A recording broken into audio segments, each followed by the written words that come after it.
বন্ধুরা, মানিকপুর ভিডিওটির পার্ট 3 আসবে কি আসবে না, 3 নম্বর পার্ট আসবে কি আসবে না, তা সব কিছুই জানিয়ে দেওয়া হবে আজকের এই ভিডিওর মাধ্যমে। শুরু থেকে শেষ অবধি মনোযোগ সহকারে দেখতে থাকুন। আর আমার চ্যানেলে যদি কেউ নতুন হয়ে থাকেন, চ্যানেলটিকে সাবস্ক্রাইব করে পাশে থাকা বেল আইকনটি অল করে দেবেন, যাতে এরকম নতুন নতুন নাটকের আপডেট পেতে আপনাদের সুবিধা হয়। তো বন্ধুরা, মানিকপুর ভিডিওটির পার্ট 1 ও পার্ট 2 আপনারা নিশ্চয়ই সবাই দেখেছেন। তো এখন মনে মনে ভাবতেছেন, যারা যারা দেখেছেন তারা মনে মনে ভাবতেছেন যে এই ভিডিওটির 3 নম্বর পার্ট আসবে কি আসবে না, তার সব কিছুই জানিয়ে দেওয়া হবে।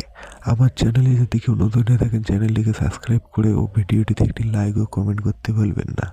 তো বন্ধুরা, মানিকপুর ভিডিওটির 3 নম্বর পার্ট আর আসবে না, এটা সম্পূর্ণ পার্ট 2 সম্পূর্ণ শেষ করে দেওয়া হয়েছে। এর পরবর্তীতে নতুন কোনো ভিডিও দেখতে পারবেন পল্লীগ্রাম টিভি ইউটিউব চ্যানেল।